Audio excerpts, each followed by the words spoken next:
प्रत्येक महापुरुष मनुष्य जीवन को परिपूर्ण देखना चाहता है और अपने ज्ञान के अनुसार एक कल्पना करता है कि पूर्ण पुरुष का क्या स्वरूप हो सकता है, उसका इस मानव शरीर में पूर्णता का जो स्वरूप है वो क्या होना चाहिए, क्या हो सकता है। महर्षि दयानंद ने भी मनुष्य की जो पूर्णता है उसका चित्र एक खींचा और उस पूर्णता को उन्होंने आर्य समाज के 10 नियमों में प्रस्तुत किया कि इस फ्रेम में जो बैठेगा वो पूर्ण पुरुष कहलाएगा। तो सबसे पहले उन्होंने ये कहा कि जो पदार्थ और ज्ञान 2 चीज़ें हैं इस अस्तित्व में, तीसरी क्रिया भी कह सकते हैं, उन द्रव्य गुण कर्म, पदार्थ और ज्ञान और क्रियाएं, उन सब का आदि मूल परमेश्वर है। इस पर हमारा भरोसा हो, विश्वास हो। इसको हम केवल बोलने के लिए नहीं, केवल बात करने के लिए नहीं, चर्चा करने के लिए नहीं, पर जैसे किसी बालक को अपनी माँ के ऊपर सहज विश्वास होता है, पिता के ऊपर सहज विश्वास होता है कि मेरे ऊपर कोई रक्षक है, तो इसी तरह का पूरा भरोसा, विश्वास, एक विश्वास होता है, दूसरा ज्ञान होता है। जीवन के प्रारंभ में तो विश्वास से ही शुरुआत होती है, वो विश्वास ज्ञान में बदल जाता है, हमारा अनुभव बन जाता है, लेकिन प्रारंभ तो विश्वास से ही होता है। हम किसी चीज़ को जब तक नहीं जानते हैं तो शास्त्र वचन है या आचार्य वचन है, उस पर श्रद्धा करनी होती है, उसको मानना होता है। तो महर्षि दयानंद ने ये कहा कि पूर्ण पुरुष की शुरुआत यहाँ से ही होती है कि वो इस अस्तित्व के मूल में कोई एक सत्य है, उसका स्वरूप उन्होंने आर्य समाज के दूसरे नियम में बताया। उस सत्य को स्वीकार करना कि इस समस्त अस्तित्व का जो आदि मूल है, इसके मूल में जो चैतन्य का प्रवाह बह रहा है, जिसको हम अभी अनुभव नहीं कर पा रहे हैं, लेकिन वो है। अस्ति इति ब्रूतो अन्यत्र कथं तदुपलभ्यते, कठोपनिषद में कहा कि अस्ति, इसके सिवाय कैसे उसको प्राप्त किया जाए। है, उसी को सत कहते हैं। है के सिवाय और क्या उपाय है कि हम उस परमेश्वर को उपलब्ध कर पाएं। इसलिए उसको है कह करके स्वीकार करना, और सारे अस्तित्व में जो है करके हमारा जो व्यवहार होता है उसमें वही अनुस्यूत है, वही पिरोया हुआ है। जैसे धागा होता है, उसमें माला के मणके होते हैं या फूल होता है, जैसे धागा सभी फूलों में पिरोया होता है, उसी तरह से वो है, और वो है समस्त अस्तित्व में धागे की तरह ओतप्रोत है। तो ऐसे उस परमेश्वर को जो स्वीकार करते हैं, है कह करके उसको स्वीकार करते हैं, इस घट है, पट है, मकान है, भवन है, इन सभी चीज़ों में जो हमें सत्यत्व की प्रतीति होती है, हमें जो है की प्रतीति हो रही है, वो वहीं से है इनमें, ऐसा शास्त्रकारों ने अपना अनुभव और अपना ज्ञान हमारे को समझाया कि यहाँ जो है प्रतीत हो रहा है ये वहीं से आया है। और उसके आगे जो चैतन्य, हमें चैतन्य की धारा प्रवाहित मिल रही है, वो चैतन्य भी प्रमाणित करता है कि कोई एक सत्य और चित्त नाम की चीज़ है जो हमारे अस्तित्व में देखने को मिलती है। और कोई कोई व्यक्ति जो हैं ऐसे भी हैं जिनके पास कुछ भी नहीं है और फिर भी वो आनंद से भरे हैं, निर्भय हैं। तैत्तरीय उपनिषद में एक प्रसंग में ये बात कही ब्रह्मानंद वल्ली में कि बाहर कुछ भी नहीं दिखाई देता, फिर भी वो निर्भय हैं। उनके पास कुछ भी नहीं है, कोई पावर नहीं, कोई पैसा नहीं, कोई उनके पास साधन सुविधाएं नहीं, पर वो आनंद से भरे हैं, रस से तृप्त हैं। रसेन तृप्ता, कल वो ब्रह्मचारी एक मंत्र पाठ कर रहा था ना मंच के ऊपर, रसेन तृप्ता न कुतश्चनो न, कहीं से भी कोई कमी नहीं है। ऐसा वो एक, उसको पाकर तमेव विद्वान न विभाय मृत्यु, ऐसे उसको जान करके मृत्यु के भय, जो सबसे बड़ा भय है, सारा सब कुछ हमारे हाथ से छिन जाता है, ऐसा हमें लगता है। तो उसको जो जानते हैं वो निर्भय हो जाते हैं। तो ऐसे उस अस्तित्व पर विश्वास करना, उसको मानना, उसको स्वीकार करना और आगे अपने जीवन के विकास क्रम में उसको अपना एक लक्ष्य बनाना कि वो वहाँ तक मुझे पहुँचना है। कुछ भी करके यदि हम वहाँ तक पहुँच जाते हैं तो जीवन धन्य हो जाता है, जीवन सफल हो जाता है। तो ऐसे उस परमेश्वर को जानना, मानना, उसको स्वीकार करना, उसको अपना आधार स्वीकार करना, अपना आश्रय मानना, उस को इसी रूप में देखना, तो ये पहला पूर्णता का जो चिन्ह है, पूर्णता के लिए जो हमें आवश्यक जो पहला कदम उठाना है वो ये है कि परमात्मा को है कह करके स्वीकार करें। और वो स्वीकृति हमारे भीतर ऐसे हो जैसे कि सूर्य निकलता है तो हमें कभी भी ऐसा नहीं होता कि अभी तो रात है। वो स्वीकृति ऐसे जैसे कि कोई नव दंपति बनने से पहले जब उनको वागदान हो जाता है, उसी समय उनके मन में ये ओतप्रोत छा जाता है कि मेरी सगाई हो गई या मेरा रिश्ता हो गया। उनको सोते जागते उठते बैठते कभी भी एक क्षण के लिए ये नहीं होता है कि अभी तो मेरा कोई संबंध किसी के साथ हुआ नहीं है। तो ऐसे बहुत सारे समझे जा सकते हैं कि वो विश्वास कैसे हमारे भीतर होना चाहिए। तो वो परमात्मा है और उसके प्रति हम भी मानते हैं है, पर ये चर्चाओं में होता है। जब बात चलती है, सत्संग में कुछ बातें होती हैं, तब हम स्वीकार करते हैं कि वो है। लेकिन बहुत सारे प्रसंग जीवन के ऐसे आते ही रहते हैं, सुबह से शाम तक यदि ध्यान दें तो हम अपने स्वार्थ के वशीभूत होकर के भूल जाते हैं कि मैं इस अस्तित्व के उन नियमों का भंग कर रहा हूँ जो मुझे नहीं करने चाहिए। बाद में विचार करने से याद भी आ जाता है कि देखो मैंने वहाँ पर वो नियम तोड़ दिया, मैं सत्य से हट गया, मैं झूठ बोल गया, मैं हिंसा कर बैठा, मन में किसी के प्रति दुर्भाव लाए। यम और नियम से व्यवहार में हमारे को ऐसा पता चलता है कि यम और नियम से मैं अलग दूर हो गया।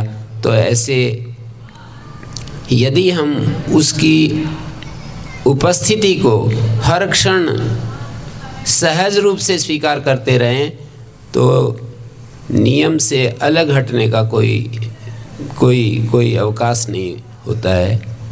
जैसे कि सावधान जो चालक होता है, गाड़ी चलाने वाला होता है, वो एक क्षण भी ट्रैफिक रूल्स का उल्लंघन नहीं करता।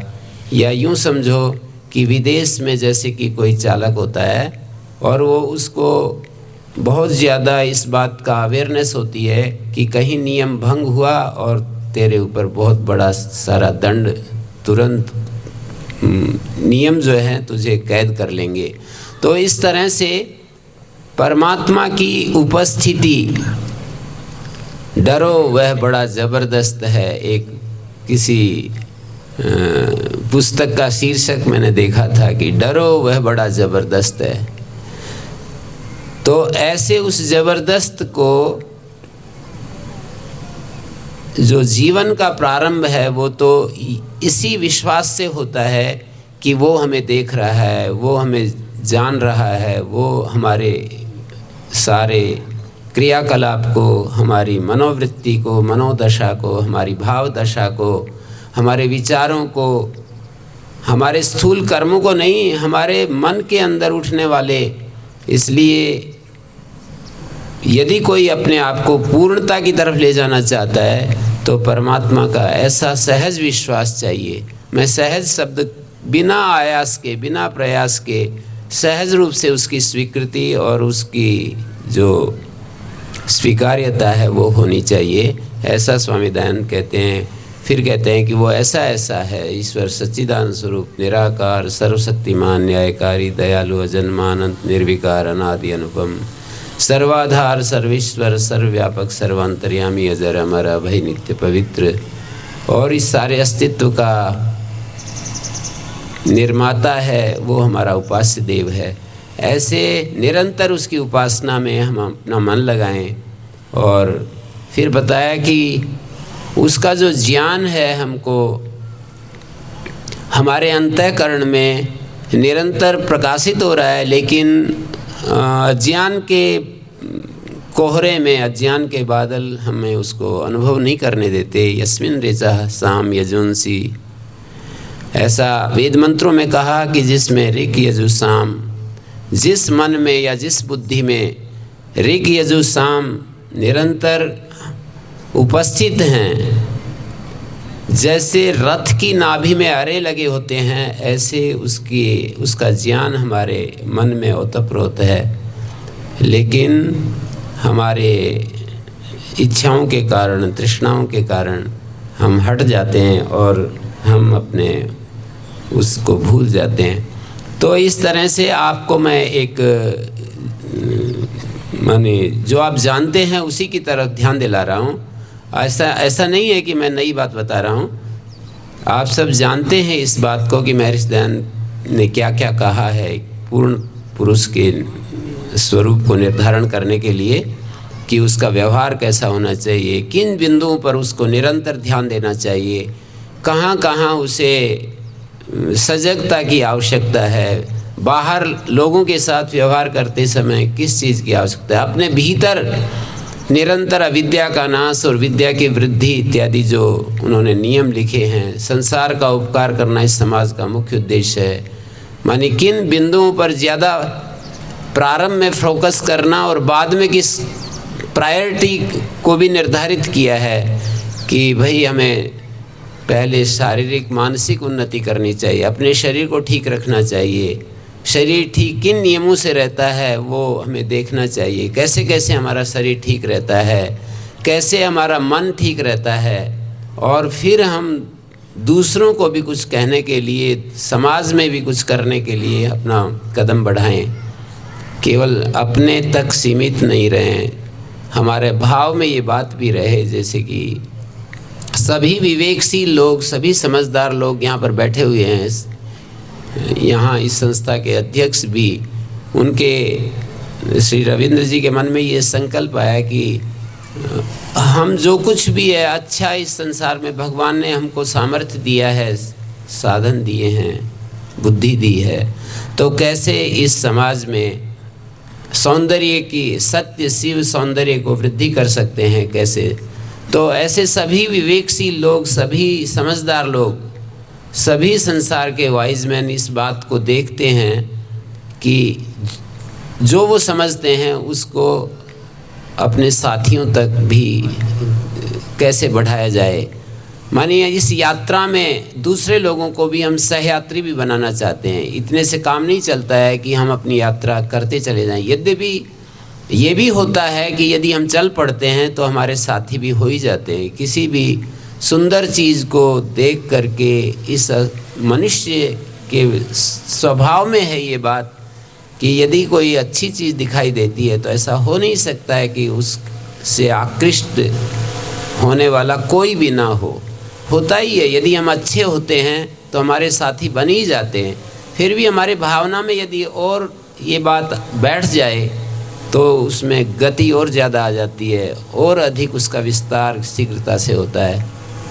हम ना भी सोचें और हम अपने आप को पूर्ण बना लें तो उतने मात्र से भी हमारे साथी हो ही जाते हैं।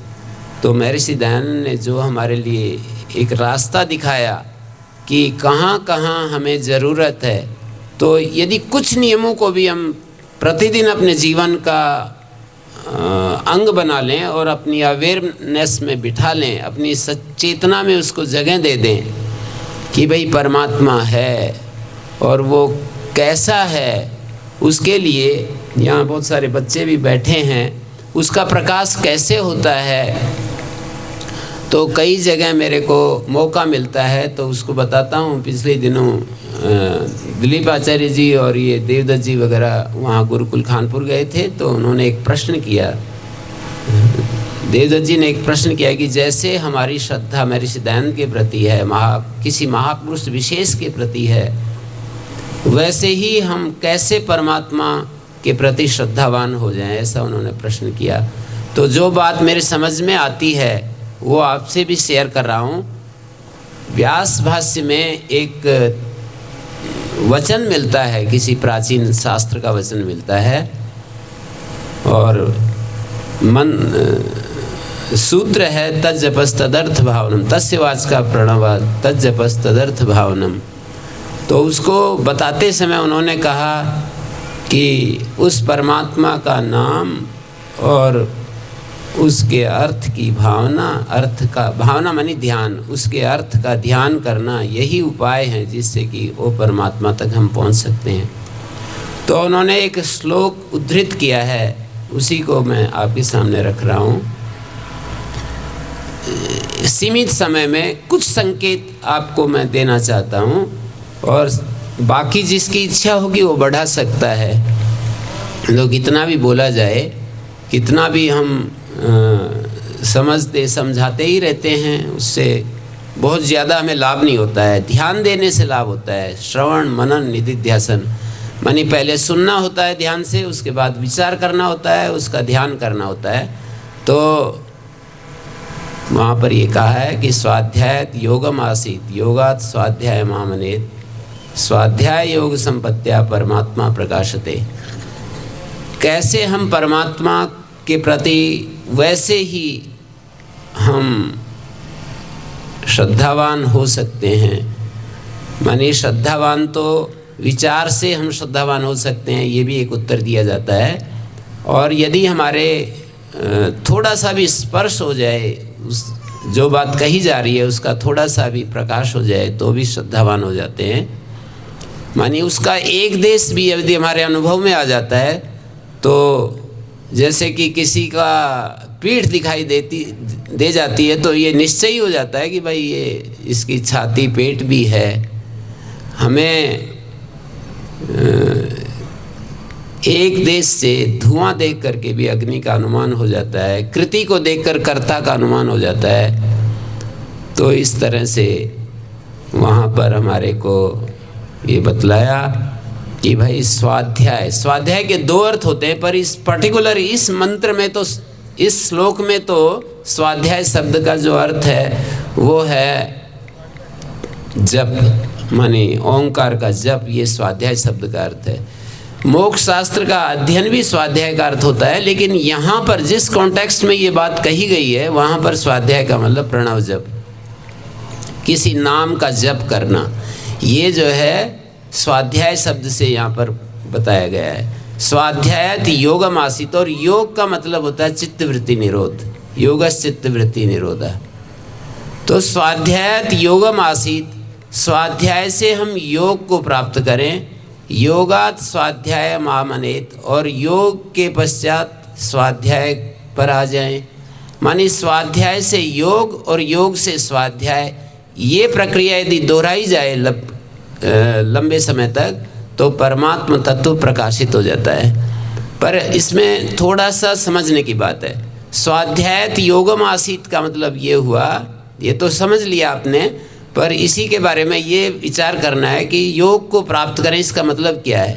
तो इसका मतलब ये है कि स्वाध्याय से हम चित्तवृत्ति निरोध पर पहुंच जाएं, और बिल्कुल कंप्लीट साइलेंस में चले जाएं। हम ओंकार का उच्चारण करें और उसके बाद पूरे शांत हो जाएं, और जब पूरे शांत हो जाते हैं तो कुछ देर बाद फिर हमारा मन अपने संस्कार के कारण विचलित होने लगता है, इधर उधर जाने लगता है। इसलिए फिर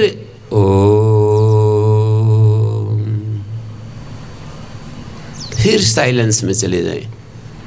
ये जो साइलेंस है, कंप्लीट साइलेंस, एब्सोल्यूट साइलेंस, इसी का नाम चित्तवृत्ति निरोध है। तो उस अवस्था में चले जाएं और योग से फिर स्वाध्याय माने उसी प्रणव जप पर आ जाएं। ऐसा यदि हम दोहराते रहें तो परमात्मा प्रकाशित हो जाता है, हमारी बुद्धि में परमात्मा का प्रकाश हो जाता है। और मैं ये कहना चाहूँगा कि केवल हम बोलते जाएं ओम ओम ओम ओम ओम ओम, ऐसा नहीं, ये ठीक तरीका नहीं है।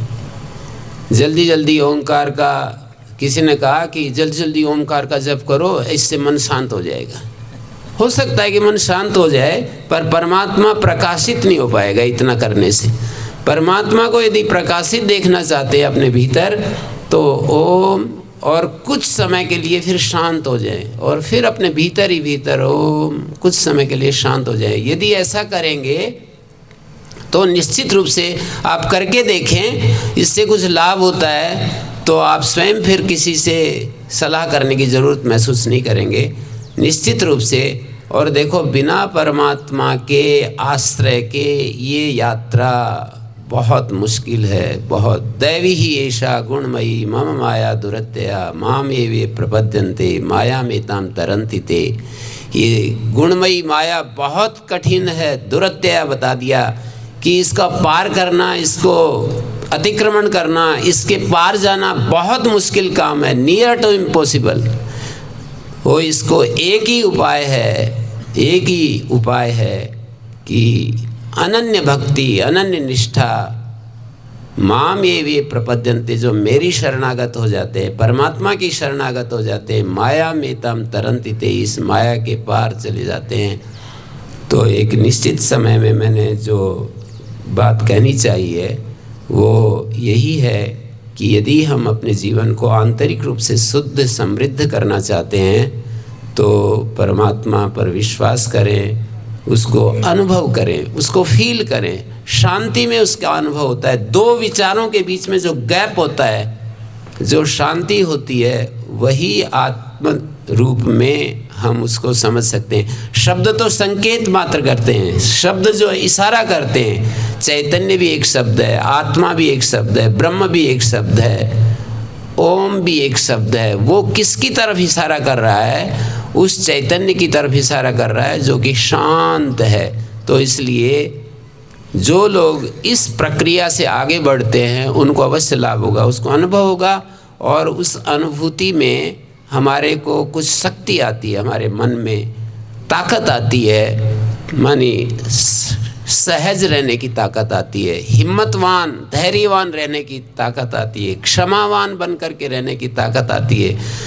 गति और स्थिति दोनों का संगम हमारा जीवन होता है तो हम पूर्णता की तरफ बढ़ते हैं। केवल गति से काम नहीं चलता। कुछ लोग बहुत ज़्यादा गति में रहते हैं, स्थिति के अभाव में बहुत स्वयं भी दुखी रहते हैं, दूसरों को भी दुखी करते हैं, दूसरों को भी परेशान करते रहते हैं। तो इसलिए स्वयं के सुख के लिए भी और दूसरों को भी सुखी रखने के लिए गति के साथ स्थिति की बहुत ज़्यादा परम आवश्यकता है, बहुत अधिक आवश्यकता है। तो आप सबको बहुत शुभकामनाएं हैं कि आप इस तरह से अपने जीवन के तरफ अभिप्सु हों, आपके अंदर ये चाह जागृत हो कि मेरा जीवन अपने लिए और दूसरों के लिए परिपूर्ण हो जाए, सहयोगी हो जाए, दूसरों को आनंद देने वाला हो जाए, पूरा अस्तित्व आनंद से भर जाए। ओम शांति ही शांति ही शांति। 100 से अधिक देशों में देखा जाने वाला सर्वाधिक लोकप्रिय और सबसे अधिक फॉलोअर्स के साथ पूरी दुनिया में आर्य समाज के विचारों का प्रचार करने वाला एकमात्र चैनल वैदिक प्रचार।